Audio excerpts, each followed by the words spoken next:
Hey everyone, this is SIG Scalability meeting, 28 October 2021. And today I can see that we have two things on our agenda to discuss. So maybe let's start with the PNF and performance benchmarks. Yeah, I just started looking at it. So I opened an issue so that we can track it. I have a couple of questions there, but I think at a high level, I looked at the webhook that the E2E test suite uses. I think we can add a separate handler there. Oh, slow down. You're going into problem solving. Let's first think about the problem definition, right? What do we want to accomplish here? Right? I think there are a few different things we want to accomplish. One is it was articulated years ago when we first started the APF work, is testing, can we turn off the client side rate limiting and have a system that works? Another that was articulated much more recently when we started introducing constants in the support for long lists and watches of finding good values for those constants.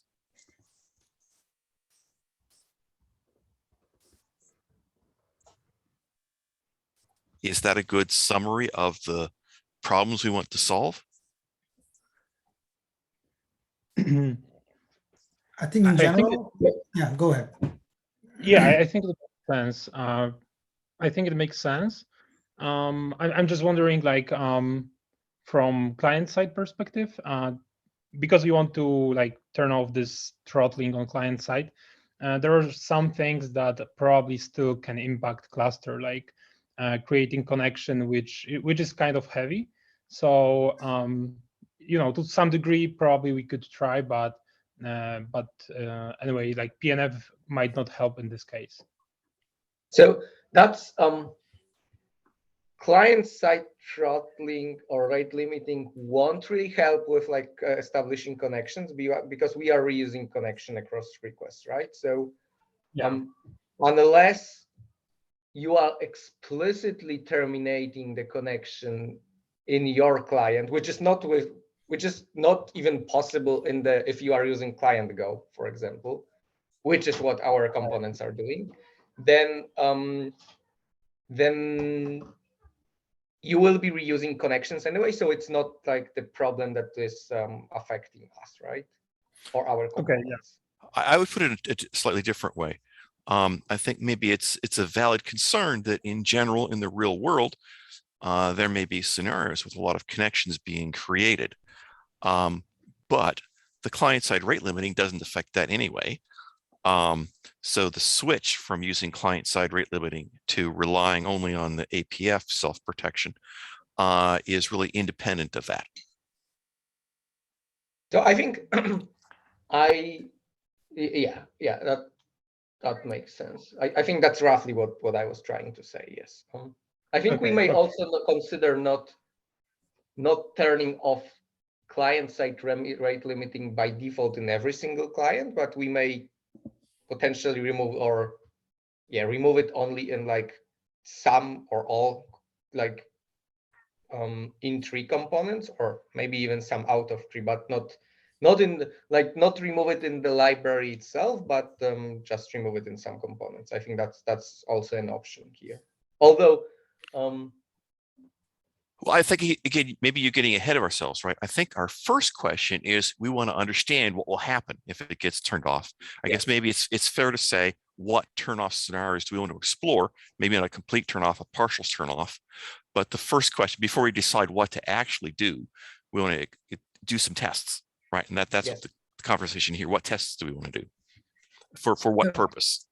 Right. So I'm seeing two purposes.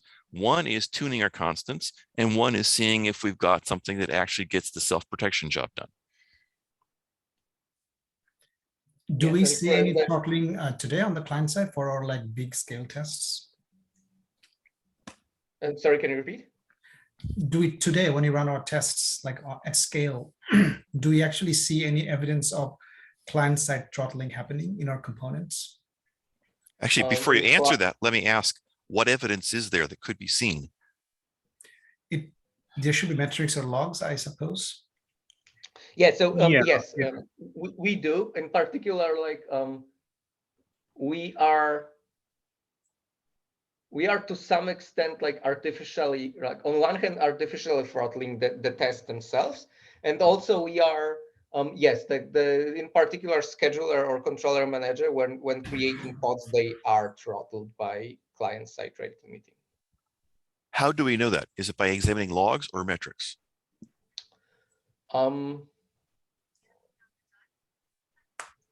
We know it kind of from both.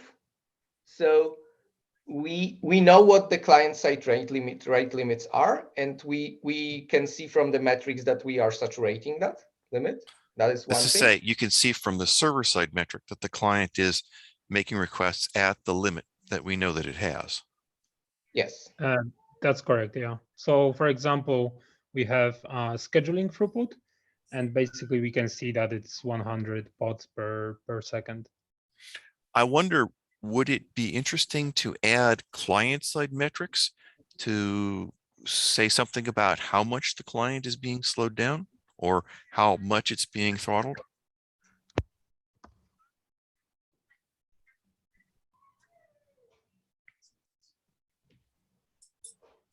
Potentially. I mean, I'm not against adding the metric. I'm not sure how much value we will have from it. Yeah, I'm not sure either. I think.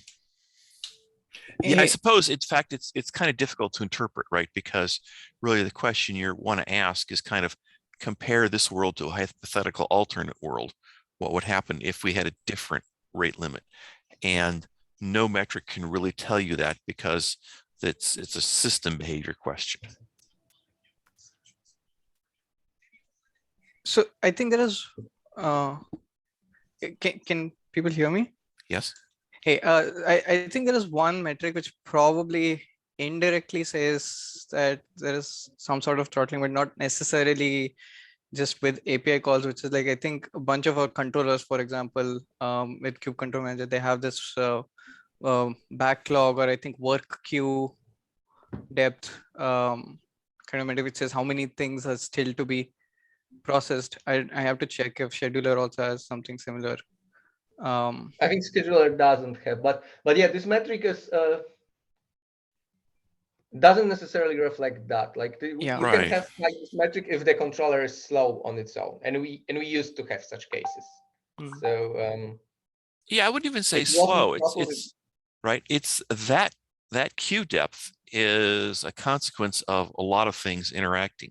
Yes. Right. I mean, you've got the number of syncers, what's the number of syncers running concurrently? How fast does each API call run? How many API calls does each sync loop iteration take? There's a bunch of stuff wrapped up into that. Yeah. Not to mention arrival rate, right? The queue length is going to be a function of both the service rate and the arrival rate. Yeah. Another way which I kind of use sometimes, I used it in the past, which gives a more strong indication that there is actually throttling, is like you can, because you have audit logs, and if you have audit logs for the calls coming from that component, you can just kind of query through those. You can just count the number of calls coming from that and match that up with QPS that we've configured for it to see if it's being saturated. But that's still not a direct. Yeah, so if we are talking about logs, we are explicitly logging when the request was actually throttled. Then when we are actually sending that later, we are explicitly writing that it was throttled for XYZ seconds. Yeah, but at what verbosity level? Yeah, this is a log level 4. Okay, it's log level 4. I thought it was 3, but yes. But yeah, okay. Mm-hmm. All right, I think we've beaten that detail to death. So yeah, we have evidence that it is being throttled. So let's ask the question then, right? Do we have a specific proposal for a scenario with less or no client-side throttling that would be interesting to evaluate. Yeah, I think getting rid of all the rate limits in our existing test, our existing like load test, would be the first thing that it would be interesting to see. The second is like we can even speed up, like it's super easy to speed up this test and say it should be going as fast as possible and see what will happen. Like if the system, if we won't be if we don't have any reasonable overload protection, that it will probably blow up. So I think that's like I don't Okay. like this won't be a signal like we are fine, but it won't be it will give us some signal that it at least gives us something. I mean, in the past when we were trying to speed up the test and run it as fast as possible, it was basically blowing up the cluster. Okay, so I think you've made two proposals. Both involve turning off all client-side rate limiting. One says keep the current higher level control over rate, and the other says speed up the higher level control as much as possible. Yes, I mean this control is like purely the test speed, more or less. Let's call it test speed. Yeah. Yes, but yes, it's mostly yes what I'm saying. Yeah. Mm-hmm. Okay, I think that's quite plausible. Let's start with something simple, and we'll just see what happens. I mean, the simplest thing probably, the smallest thing to do would be to leave the test speed as it is and just try turning off all the client-side rate limiting and see what happens. Yes, that I agree. That's the simplest thing we can do. Okay. Yeah, and I believe it will still see the difference because of, for example, scheduler that we know that is hitting the limit. All right. So that's one branch of the investigation. The other branch is for tuning the constants. And in fact, this could kind of be done on this first branch, right? Because really the constants are in service of this self-protection, right? But we do have some constants. I think we have three constants. One is in the support for list requests, and there are two constants in the support for watch requests. And right now their numbers, that are, just guesses. We should have some evidence for setting them. Yeah, so I think that the one for list request, it's not a complete guess. I mean, right, none of them are complete guesses, but they're not really based on evidence. It would be good to have some but the measurements. watch in particular are pretty much guesses, yes. All right, but I think all three of them, we should try to get some evidence for how to set them, right? Yeah, absolutely, I agree. All right, so what would be a plausible way that we could do this? I mean, one of the concerns I have is that the regular testing is run in scenarios where there's concurrent load from other activities. It's totally uncontrolled. So performance results are variable, and it's tough to draw conclusions from that. Do we have tests that are run with nothing else competing for CPU or network or anything like that?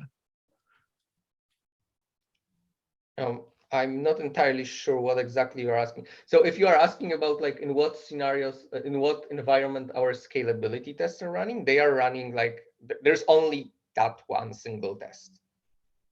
Great. Yes, that's what I was hoping for.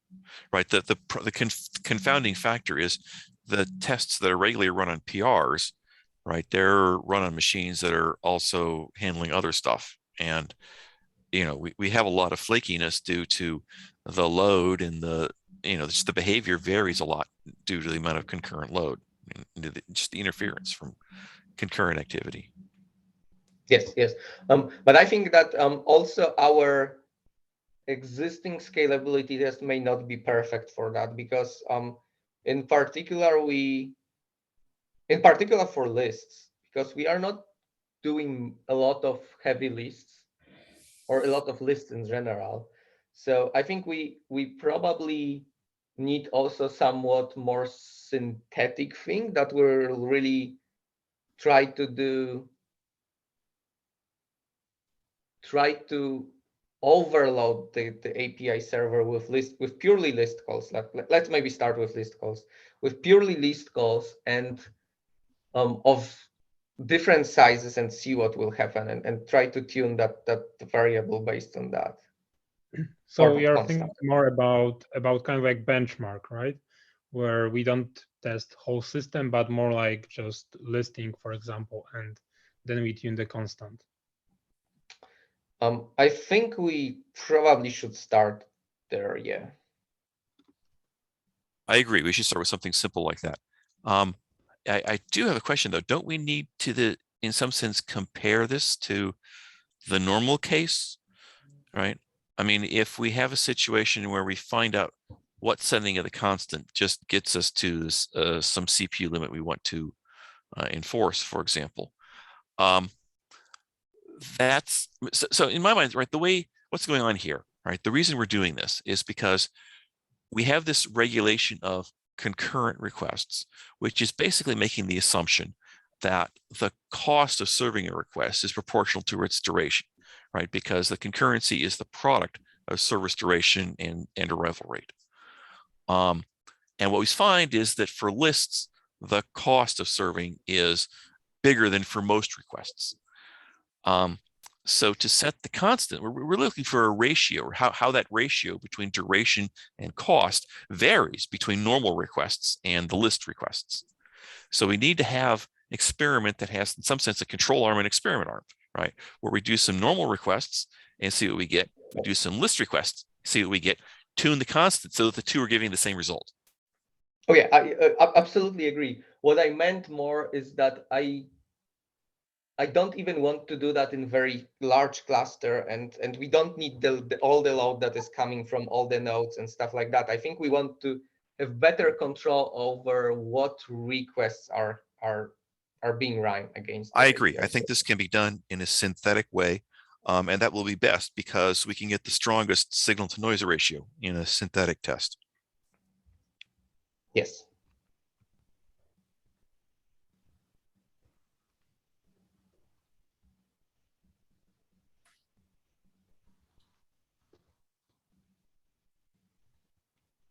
Okay, so I guess we agree that we should create synthetic tests for kind of like estimating this ratio between the get calls and the list calls. We probably want some variety. It would probably be interesting to have some variety because I'm sure that the cost of all the other requests is not exactly the same. It would, all we need to do is get the list calls in this ballpark, but we need to know what that ballpark is. So having a variety would tell us what the ballpark is. So I think that would be good. Yes. Yeah, I mean, we need to, for other requests, we need both like writes and reads. And we need writes and reads for like super small object, medium object, and larger objects to get some. Right. And in fact, the fact if we, pump up the object size enough, we're going to discover, hey, these other kinds of requests can be exceptionally expensive too. Yes. So that does kind of beg the question of, what's the sort of actually, how do we identify the ballpark we want to be in?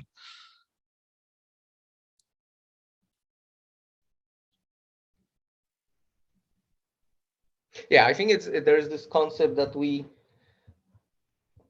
wanted to do for watch at least, but I think it makes sense for all other requests, which is like trying to estimate the size of the requests also, and try to compute the width based on our the work estimate based on that too. Right. I mean, I will say, right, that what we're doing for lists is in some sense the first and most extreme example of, exceptionally expensive requests. But I have had colleagues say they had a problem with some other kind of requests. Let's see, do you remember the scenario? Right. There was something. Oh, yeah. I think they introduced a new controller for a new custom resource, and the first draft was just really crummy, and it wrote ever increasing sized objects. So this particular puts got really expensive. Mhm. Yes.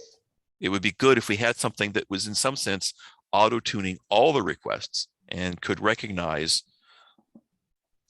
somehow what's appropriate for every request. But then Yeah, I that think gets what we- big. Sorry, go ahead. Yeah, in some sense, we're straying out of SIG scalability back into API machinery, but right. But I think I would like at some point to have something that could automatically auto-tune all the requests.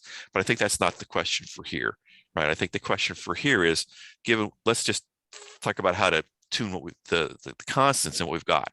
So for lists, for the constant in lists, can we identify a representative mix of normal requests, and then compare that to lists of various size to tune the constant for lists?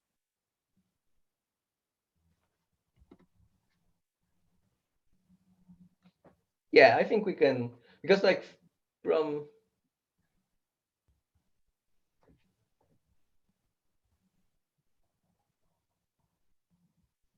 I think we can probably, we don't have to be super smart here. I think if we just like introduce some mix of like yeah, as I mentioned, like read and writes and like different sizes of objects, we can probably experiment a little, like run this like.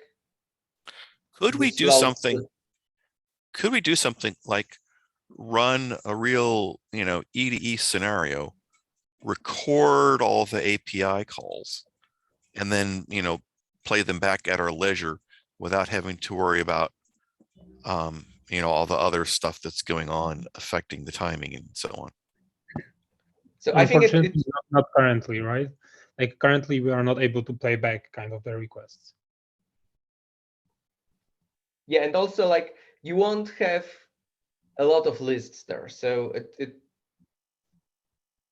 right. like, but I'm thinking if we could, I think we could kind of bifurcate what we do, right? One is to say, let's have a representative mix of requests, play them as fast as we can, and subject to a given concurrency limit, right? And see what the resulting CPU and network is, right?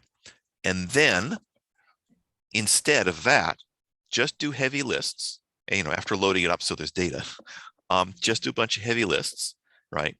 And tune the constant till we get to the point where that also produces the same CPU and network.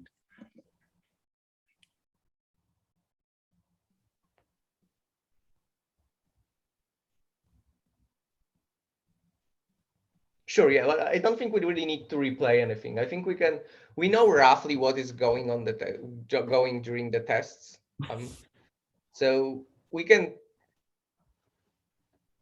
approximate pretty well with like some small constant number of requests. So let me just different requests. Let me just recite that back in a little more detail. So I think you're suggesting, again, on the two sides of the experiment, one side, we can run some E2E tests, look at the request rate and the CPU. And then on the other side, replace those ordinary requests with, after loading up some data, just do a bunch of heavy lists and tune the constant until we get the same relationship between request rate and CPU. Now that's not going to work because the request rate has got to depend on what we're doing. Because if because otherwise it's just going to be a function of the request rate. Yes, but what I'm saying is that like there aren't that many, like if you want to simulate somewhat what is happening in E2E tests or in our scalability test, we know what is happening. That like this will be this is dominated by starting the pods and node originating signals, like in particular node heartbeats and updating endpoint slices. So we don't really need to like simulate the test. We can play a little bit with the like ratio of those calls, but we know what is happening there, right? and like it can be, we can generate like 4 types of 5 types of calls, and like the simulation will be pretty simple to do. If we have a test that basically creates objects of different sizes, and then we do some patches, and concurrently, if we execute some lists with different configurations, that probably is a good baseline, I think, for us. Yeah, so that's roughly what I was trying. So yeah, I think what Mike is saying, that like we first should do pretty much this without lists even, but yeah, that's I mean it kind of boils down to the similar thing. We can do it in 1 shot, we can do it in 2 shots. Like I'm fine with both. So yes. Okay. You're saying that when we do list, we'll be doing only list. That doesn't, like, I think if you have a mix, that probably is more close to the real world scenario. I agree. Yes, I mean we should have at least some non-list calls. Like we should think about like the ratio and probably experiment with different ratios of like non-list to list calls. But yes, I think we should have both. Yeah, I think. I mean, again, I think it should be sufficient, right, to be able to run it kind of in 2 modes. Yeah, if we have a mix that, in some sense, is diluting the signal, right? If lists are a fraction of the load, then they're going to be a fraction of what happens. Well, it'll be easier to see and analyze what happens if we have 2 pure, distinct modes. Yeah, so how I personally envision the test is that like you have like this one node when you are saying that n% of the load is coming from those calls, like those write and single object calls, and like 100% minus n is coming from lists, and we can just by changing like one constant in our test, like run either only list or only like those single object calls, or a combination of both. That'd be great, right? That way we could test the hypothesis by actually trying some in between and seeing if it also matches the prediction from the extremes. Yes. Mm-hmm.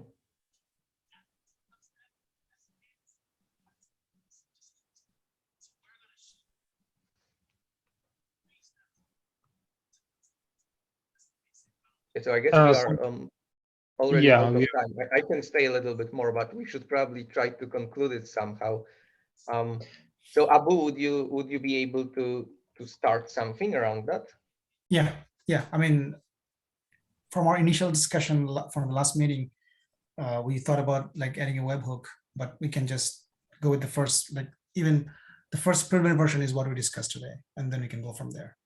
Right. I mean, the webhook isn't really addressing this issue, right? The issue here we're just discussing is the driver that's submitting requests. We need an appropriate driver.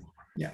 The purpose of the webhook is to basically increase the load and then see, but that could be a different phase.